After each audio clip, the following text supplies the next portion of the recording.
le damos paso a la doctora Aznares bueno, originalmente, según tengo entendido, de Uruguay. Actualmente es directora vicepresidenta de Discovery Research en Stoke Therapeutics, que es una de las empresas que mencionaba la doctora Mingorance antes. La doctora Aznares, tiene estudios en biología y genética humana inicialmente de la Universidad de Uruguay y un doctorado en genética molecular y médica en la Universidad de Toronto.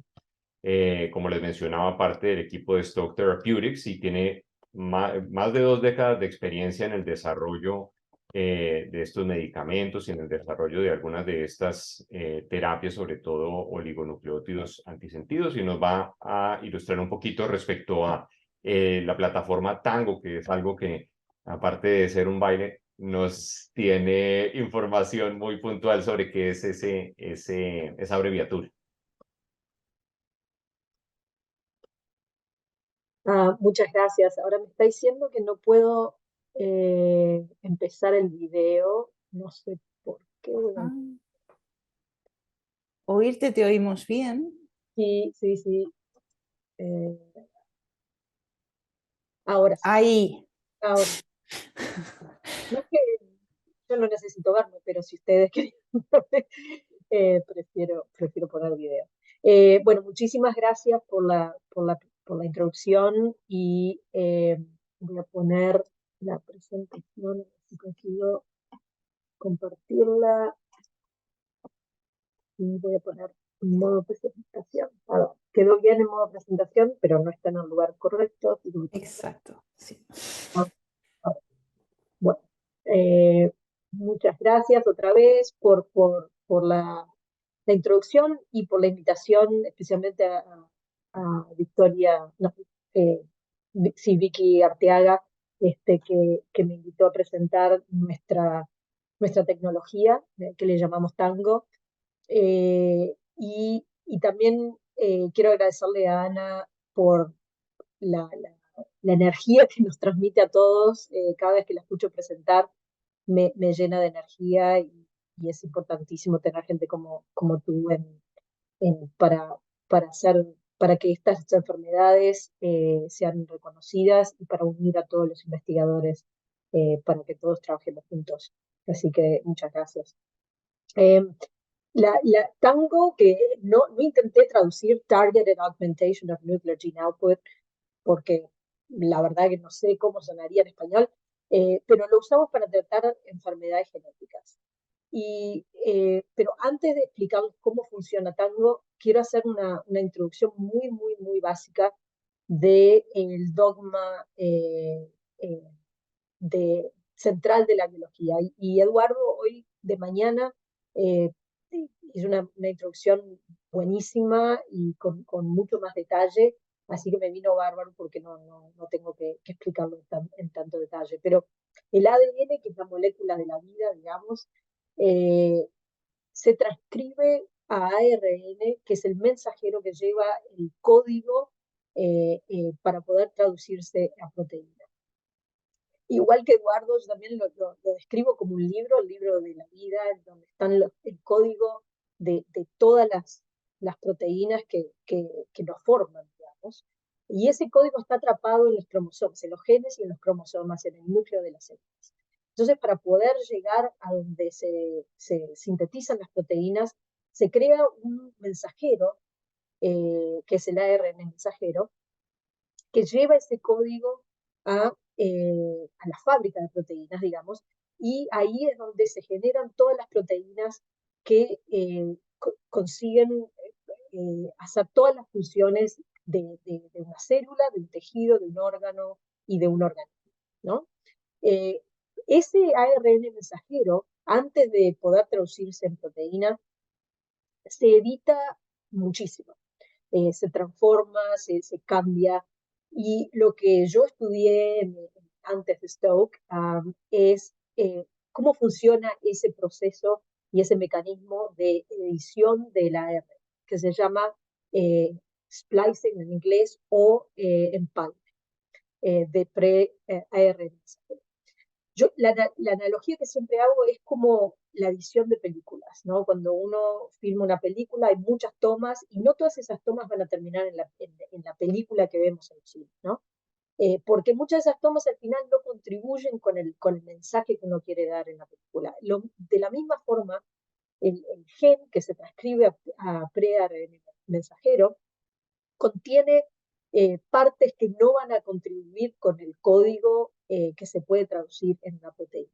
Entonces tiene que editarse. Y la edición del pre-ARN mensajero es lo que le llamamos empalme o splicing en inglés. ¿Cómo funciona?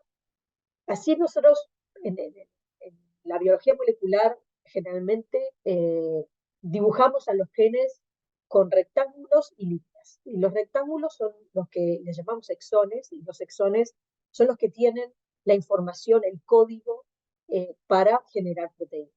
Y están separados por líneas, en realidad no son líneas, pero lo dibujamos como líneas, que son los intrones, que no tienen ningún código, no llevan ningún código, y esas son las secuencias que tienen que eliminarse del pre-ARN mensajero para formar el ARN mensajero que lleva el código bien formado, bien delineado para traducirse en proteínas. Ahora, los exones y los intrones están delimitados por secuencias específicas que las dibujé con unos redondelitos al principio y al final, y esas son las secuencias que se van a reconocer para definir dónde empieza un exón y dónde empieza un intrón y no incluir partes que no son necesarias, ¿no? Este pre-ARN mensajero, por ejemplo, se puede empalmar o hacer splicing en formas diferentes, ¿no? Por ejemplo, si todos los exones naranjas, menos el gris, se incluyen en el ARN mensajero, se forma el ARN mensajero bandana que codifica la proteína bandana. Este mismo pre-ARN mensajero se puede empalmar de forma diferente o de forma alternativa, y para excluir, se excluye el exón D, por ejemplo, y se forma otro ARN mensajero que codifica para la proteína bandana. Elegí estas palabras porque se pueden decir en español y en inglés, y me vino bárbaro, si no tengo que duplicar esta diapositiva. Entonces, lo que este empalme alternativo le llamamos productivo porque estos ARN mensajeros van a formar a una proteína. Y esta es la razón, el empalme alternativo es la razón por la que tenemos el genoma humano tiene más o menos unos 20.000 genes, pero en nuestro cuerpo hay unas 100.000 proteínas, porque de un gen se pueden generar más de una proteína. Ahora, si en este mismo pre-ARN mensajero se empalma para incluir ese exón gris que no tiene ningún código, no es codificante, lo que ocurre es que el mensaje se interrumpe. Ahora no se puede leer bandana, ni banana, ni nada, porque ese exón gris introduce una señal de terminación prematura y ese ARN mensajero se degrada normalmente y no llega a producir ninguna proteína. Esto no causa ninguna enfermedad, no está relacionado a las enfermedades, es un proceso normal, natural, que en muchos ejemplos regula la expresión de los genes. Si no se necesita tanta proteína, se incluye este exón y se bajan los niveles de proteína, pero es normal, no está relacionado a una enfermedad. Este proceso de empalme alternativo, productivo y no productivo está regulado altamente. Y está regulado a través de secuencias en el pre-ARN mensajero que funcionan como silenciadoras del empalme o promotoras del empalme. Y de la forma que silencian o promueven el splicing es porque son reconocidas por proteínas que son represoras o activadoras de splicing y forman una red de interacciones con la maquinaria que lleva a cabo la reacción de splicing y determinan si un exón va a estar incluido o no en el ARN mensajero final lo cual puede cambiar qué proteína se traduce o si ese ARN mensajero se va a degradar. Y es el nivel de los represores y activadores que va a determinar el resultado final en el splicing. Entonces, ahora que sabemos cómo más o menos funciona el mecanismo de splicing y cómo se evitan los pre-ARN mensajeros para formar el template o código para traducirse de proteínas, podemos ver cómo se usan o se pueden usar los oligonucleótidos antisentido para cambiar el splicing, para cambiar la forma en cómo se editan los pre-ARN mensajeros. Los oligonucleótidos antisentido, o en corto les llamamos ASOs, son trozos pequeños de ADN o ARN que han sido modificados para aumentar la estabilidad, para que no se degraden rápidamente, y para como una especie para evitar una respuesta inmunitaria y hacer que esos puedan ser tratamientos reales, medicamentos, ¿no? Esos se pueden diseñar específicamente para que se unan al pre-ARN mensajero en regiones específicas. Lo diseñamos, las letritas, le decimos, hay que sintetizar A, G, T, etcétera, etcétera. Entonces lo dirigimos especialmente al gen diana, al gen que queremos tener un efecto a nivel de splice. Y ese oligonucleótido antisentido se une a una región en donde normalmente se unía una proteína represora, conseguimos promover splicing o incluir exones. Si ese mismo ESO se une a un lugar donde una proteína que activa splicing, esa proteína ahora no puede unirse y no puede activar splicing y en la mayormente de los casos causa la exclusión de exones, entonces ese exón no va a estar incorporado en el ARN mensajero final. Y así es como se pueden usar oligonucleótidos antisentido para cambiar el resultado del mecanismo de splicing. Entonces, ahora que sabemos cómo funciona el splicing y cómo funcionan los oligonucleótidos antisentido, les voy a explicar cómo aplicamos ese conocimiento en la tecnología Tango que desarrollamos en Stock. Acá les muestro un ejemplo de una haploinsuficiencia, como SYNGAP, como Dravet, como muchas de las enfermedades que estamos familiarizados que causan epilepsia. Y en este caso, una haploinsuficiencia, como han explicado otros hoy en esta conferencia, está causada por mutaciones en uno de los genes copia, mientras la otra copia es normal, ¿no? Pero al final, esa copia, la única copia que es normal, consigue producir solo el 50% de niveles de proteína funcional, porque de la copia que está mutada no se genera una proteína funcional o a veces no se genera ninguna proteína. Y esto es lo que causa la enfermedad.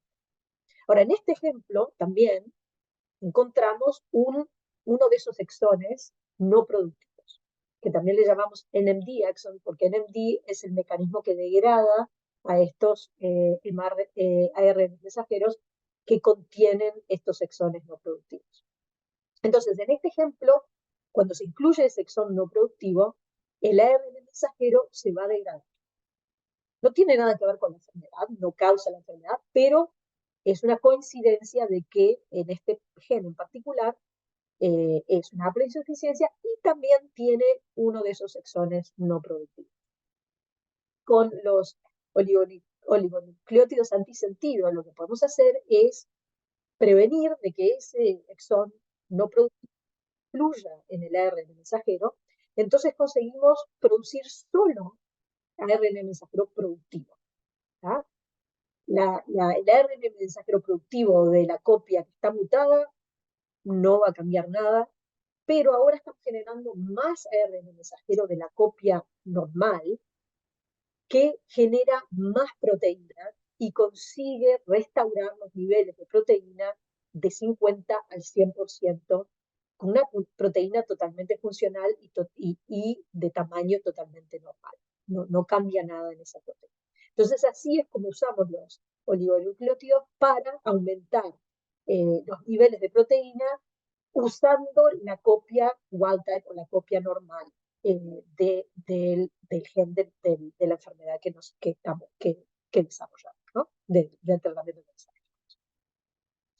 Entonces, usando estos oligonucleótidos antisentido, conseguimos cambiar del ARN mensajero no productivo a incrementar ARN mensajero productivo y incrementar proteína funcional. Lo hacemos usando la copia funcional del gen Diana. Y este aumento selectivo de proteínas, selectivo porque usamos los oligonucleótidos específicos que van a unirse solo al gen el gen Diana. Y ese aumento selectivo es específico de las células y los tejidos en donde ese gen está expresado, porque los oligonucleótidos funcionan a nivel de ARN. Si el gen no está expresado, no aumentamos proteínas en forma ectópica, ¿no? Y en el caso de las haploinsuficiencias, conseguimos desarrollar un medicamento único perdón, para el tratamiento de esas enfermedades, de cada una de esas enfermedades, independientemente de las mutaciones que causen esa enfermedad, siempre y cuando esas mutaciones sean de pérdida de función, ¿no? Si tienen una ganancia de función tóxica, ahí ya no podemos aplicar tango al tratamiento de esa enfermedad. Pero, como es el caso de SYNGAP y el caso de Dravet, esas dos enfermedades son haploinsuficiencias y podemos usar este tratamiento para incrementar la cantidad de proteína y restaurar los niveles al 100%, o ese es el objetivo. Como ya mostró Ana, nuestro programa más avanzado es SN1A, de Dravet Syndrome, de síndrome de Dravet, que está ya en la fase 1-2, hacia el final de la fase 1-2 en ensayos clínicos. SYNGAP es un programa nuevo en nuestra compañía que lo estamos desarrollando en colaboración con aquellos farmacéuticos, así como Rett Syndrome y otro gen que todavía no hemos hablado de ese. Y también tenemos un programa en oftalmología. Pero hoy, como quiero mostrarles un poco de principio hasta ensayos clínicos, les voy a contar cómo usamos tango para el tratamiento del síndrome de Dravet. El síndrome de Dravet, como muchos de ustedes saben, tiene muchas similitudes con SYNGAP. Es una insuficiencia, como ya comenté. La mayoría de los casos están causados por mutaciones en el gen SC1A que resultan en el 50% de la expresión de la proteína NAV1.1. Aproximadamente 1 en 16.000 bebés nacen con el síndrome de Dravet y el 20% de estos niños no llegan a ser adultos porque mueren de SUDEP, mueren por convulsiones prolongadas, estatus epilépticos, accidentes o infecciones. Como comentó Ana, hay muchos medicamentos antiepilépticos que se conocen y se usan para el tratamiento de Dravet y para el tratamiento de SYNGAP, pero la gran mayoría de los pacientes en las dos enfermedades no tienen las convulsiones controladas. Y es algo que es muy importante conseguir controlar las convulsiones porque es un aspecto muy importante de la enfermedad. Pero tanto Dravet como SYNGAP no es solo convulsiones que hay que tratar. Hay discapacidad intelectual, retraso del desarrollo, movimiento de equilibrio, trastornos del habla y del lenguaje y trastornos del sueño, que hay muchos de estos síntomas son en común también entre Dravet, están en común entre Dravet y SYNGAP. No traduje las frases que fueron dichas por los padres de chicos con Dravet porque no quería cambiar asegurarme de no cambiar el sentido de lo que ellos dijeron, pero estoy seguro que muchas de estas cosas ustedes en el mundo SIGGRAPH también experimentan, ¿no? Entonces, con nuestro tratamiento lo que queremos lograr es tratar la enfermedad entera, no solo las convulsiones y reducir las convulsiones, por supuesto, pero también tratar los otros fenotipos que están asociados con la enfermedad. Y eso es lo que queremos conseguir al dirigir los oligonucleótidos antisentido hacia el gen de SSN.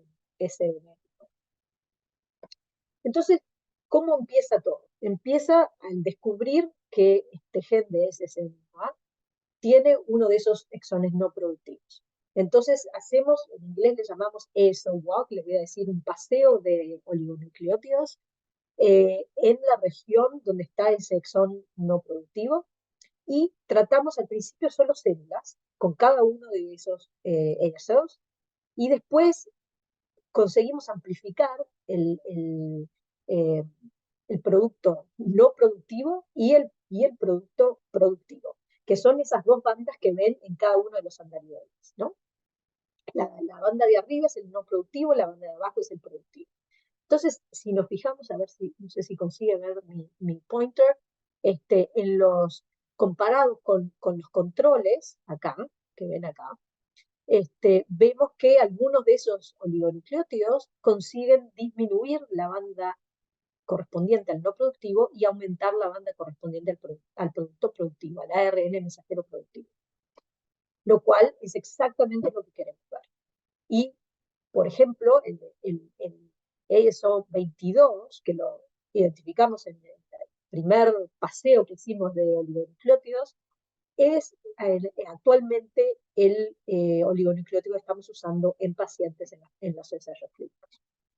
Y lo que logramos acá es medir las bandas y vemos que muchos de los oligonucleótidos bajan los niveles del ARN mensajero no productivo y mediante otro sistema medimos el ARN productivo y vemos que cuando acá baja, acá sube y es exactamente lo que queremos ver si esos funcionan de la forma esperada con el mecanismo TANGO. Después elegimos el ESO 22 y lo testamos en modelos de ratón que tienen síndrome de Down. Estos ratones, tanto como los pacientes, tienen una copia mutada y una copia normal, ¿no? Es una haploinsuficiencia. Y lo que se puede medir en estos ratones es convulsiones y SUDEP, que vendría a ser la sobrevivencia de estos ratones. En el caso del modelo de ratón es más grave y muchos más ratones mueren de SUDEP. Entonces, diseñamos el estudio de forma tal de que inyectamos directo en el cerebro de los ratones al día 2 después de que nacen el STK001, que es aquel ESO 22, o un placebo, ¿no? Y después miramos a las 7 semanas o las 14 semanas y primero medimos los niveles de proteína, ¿no? Entonces, lo que estamos viendo acá es que todo en relación a los niveles de proteína en ratones normales, en ratones wild type, vemos que los ratones que fueron tratados con el placebo tienen aproximadamente 50% de los niveles de NAV 1.1, que es lo esperado, ¿tá? A las 7 semanas y a las 14 semanas. Cuando tratamos una sola dosis de este STK001, conseguimos restaurar los niveles de NAV 1.1 casi a niveles normales a las 7 semanas y el efecto persiste hasta las 14 semanas, que fue cuando terminamos el estudio. Así que conseguimos restaurar, con una sola dosis de STK001, conseguimos restaurar los niveles de proteína de NAV 1.1. Ahora, ¿qué ocurre con el fenotipo de estos ratones? La restauración de los niveles de proteína consiguen mejorar significativamente la sobrevivencia de los ratones con síndrome de Dravet. Los que fueron tratados con placebo mueren, la mayoría mueren. Mientras tanto, los que fueron tratados con STK-001 viven, con excepción de uno, durante el periodo de observación de 90 días. Entonces, el aumento de la proteína NAV 1.1 consigue mejorar de forma muy significativa la sobrevivencia de estos ratones. Cuando en otro estudio separado medimos convulsiones, hay un typo en convulsiones, mis disculpas, convulsiones espontáneas, conseguimos medirlas con electrodos que fueron implantados en el cerebro de estos ratones de Dravet y medimos las convulsiones en dos etapas diferentes, de 13 a 19 días después de nacer y de 20 a 40 días después de nacer. Cuando medimos de 13 a 19 días, el tratamiento con STK-001, que está en naranja, en los ratones de Dravet, básicamente eliminamos las convulsiones. Y entre los 20 y los 40 días, cuando observamos y medimos las convulsiones espontáneas, vemos de que disminuimos sustancialmente las convulsiones durante esa etapa de la enfermedad. Así que una dosis de STK-001 consigue reducir la mortalidad de los ratones y reducir la frecuencia de las convulsiones en el modelo de ratón. Luego, como parte de los estudios preclínicos que tenemos que hacer para poder empezar a tratar pacientes en ensayos clínicos, testamos STK-001 en el cerebro de primates no humanos, de monos. En este caso, el STK-001 fue administrado de la misma forma que es administrado en este momento en los pacientes, a nivel de punción lumbar. Y lo que vimos es que conseguimos ver que STK-001 se distribuye bastante homogéneamente en el cerebro de los primates no humanos, que es muy importante, y que esa distribución consigue aumentar los niveles de proteína en monos, que es la parte de traducción entre monos y humanos para oligonucleótidos antisentido es muy, muy importante. Entonces, con este paquete que generamos de estudios preclínicos, en resumen, demostramos que los tangoesos consiguen reducir el ARN, el mensajero no productivo, aumentar el ARN, el mensajero productivo y las proteínas. El efecto de estos oligonucleótidos es dosodependiente, no llegué a mostrarles eso para no extenderme demasiado. Tampoco les mostré que somos capaces de aumentar las proteínas en genes de diferentes tamaños, no está limitado en el tamaño del gen, y conseguimos abordar la causa genética de la enfermedad, que esperamos que eso se traduzca en tratar la enfermedad entera y no solamente, por ejemplo, las convulsiones. Y tiene el potencial de tratar varios tipos de enfermedades diferentes y no tan diferentes como, por ejemplo, Dravet y Zika. Ana mostró más de lo que yo voy a mostrar ahora en la parte de ensayos clínicos, pero les quiero hacer un resumen de los datos clínicos claves que hemos obtenido por ahora en ensayos que todavía están en camino, están por terminar a fines de este año, pero dosis únicas y múltiples desde 10 miligramos a 70 miligramos han sido generalmente bien toleradas, que es la medida primaria de la fase 1 y 2A. Pacientes que fueron tratados con 2 o 3 dosis de la dosis más alta de 70 miligramos experimentaron una reducción promedio de convulsiones de 80-89% a 3 meses y 6 meses de la última dosis de STK-001. En pacientes que recibieron dosis menores, dosis más bajas de 30 miligramos y 45 miligramos, las reducciones en la frecuencia de convulsiones se han mantenido durante el curso del tratamiento, que es importante ver que el curso que la reducción no cambia durante el curso del tratamiento o no empeora.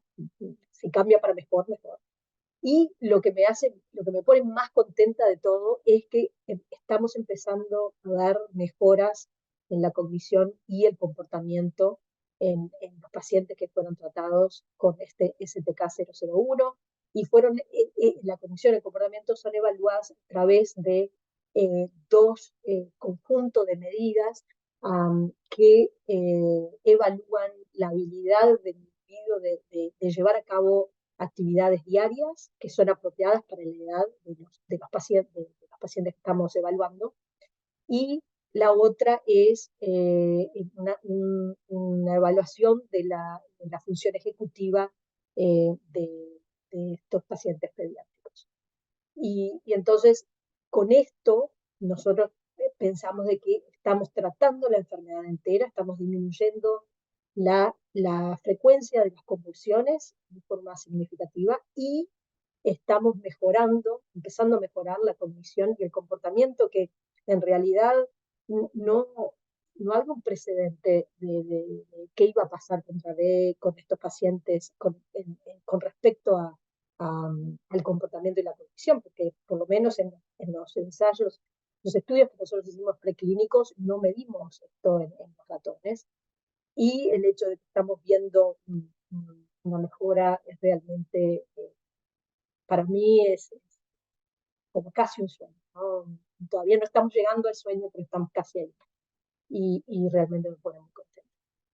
Quiero terminar la presentación para agradecerles a ustedes por la atención y agradecerles a los equipos preclínicos y clínicos de Stoke y a nuestros colaboradores Lori Isom y Manoj Patel, con los cuales hicimos los estudios en ratón de SUDEP y de convulsiones espontáneas, y especialmente un agradecimiento a los pacientes y a sus familias que están desarrollando estos medicamentos junto con nosotros. Se han embarcado en esta aventura que todos estamos con los dedos cruzados para que funcione al final y realmente cambiar la vida de estos pacientes y a sus familias.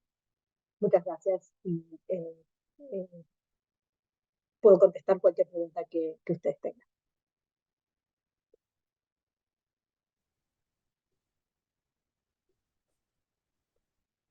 Andrés. No, pero muchas gracias. Lo que dices de tratar la enfermedad entera, sí, que efectivamente es ese sueño de llegar en vez de un síntoma, y cuando es una enfermedad tan compleja, tanto en el caso del síndrome de Dravet como en SYNGAP, como en síndrome de Rett, efectivamente. Sí, sí, andamos todos ahí esperando que siga todo muy bien y que vayas avanzando con todas las enfermedades. No sé, Andrés, si hay preguntas. No tengo ninguna pregunta en puntual ahorita para compartir. Creo que la gente está un poquito tímida también con, ¿Sí?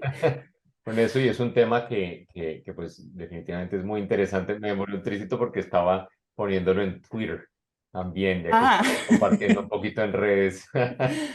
Me pido disculpas, pero yo no tengo una pregunta en puntual. Para mí este tema ha sido muy interesante y me encanta ver esos pipelines que están surgiendo, además, no solo en el campo y en ese enfoque digamos, de los biomarcadores epilepsia, mejoría de convulsiones, sino encontrar esos otros biomarcadores de neurodesarrollo, comunicación, conducta, hasta de marcha, ¿cierto? Que ha sido parte del trabajo de Jimmy Holder en Texas Children's también, y de Connie Smith allá en Kennedy Creek.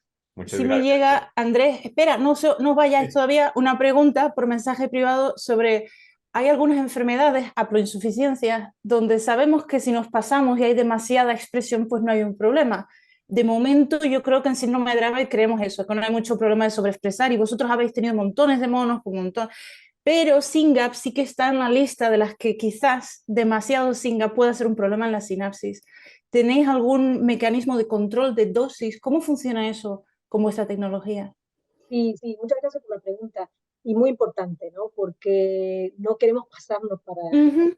Y es totalmente dependiente del gen y de la función de la proteína. Como dijiste, centra B, hasta ahora nunca hemos observado problemas de sobreexpresar arriba Exacto. del 100%. Con SYNGAP, bueno, los estudios todavía están muy, muy al principio, pero una cosa que en general lo que hemos observado es que la cantidad de ese exón no productivo es como un techo natural de la tecnología. Ah, Porque no entré en esos detalles, pero si hay mucho de ese exón y conseguimos bajarlo, podemos aumentar mucho, mucho más. Si hay poco de ese exón, no conseguimos aumentar tanto. ¿Tá? vale. Entonces, cuando empezamos a trabajar en un gen, medimos la cantidad de ese exón que hay, de ese ARN no productivo que hay, y eso como que es un techo natural. Sí, Más allá sí, de sí, sí. eso no vamos a poder aumentar. Sí, Entonces, sí, sí.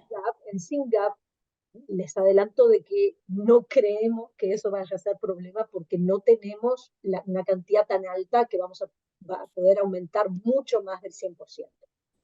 No es el caso de SYNGAP.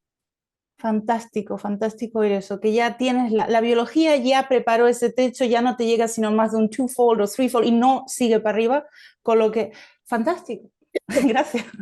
Un modelo muy interesante, prototípico para eso, pues a raíz de la pregunta y hablando del pipeline de medicamentos que tienen, ¿cierto? Es en síndrome de Rett, ¿cierto? La sobreexpresión a partir de la duplicación de MECP2. Ajá. Es muy importante en ese sentido porque sabemos que sí hay una enfermedad que es la duplicación y no podemos aumentar más, más que Un 100%. balance muy fino. Muy fino, exactamente.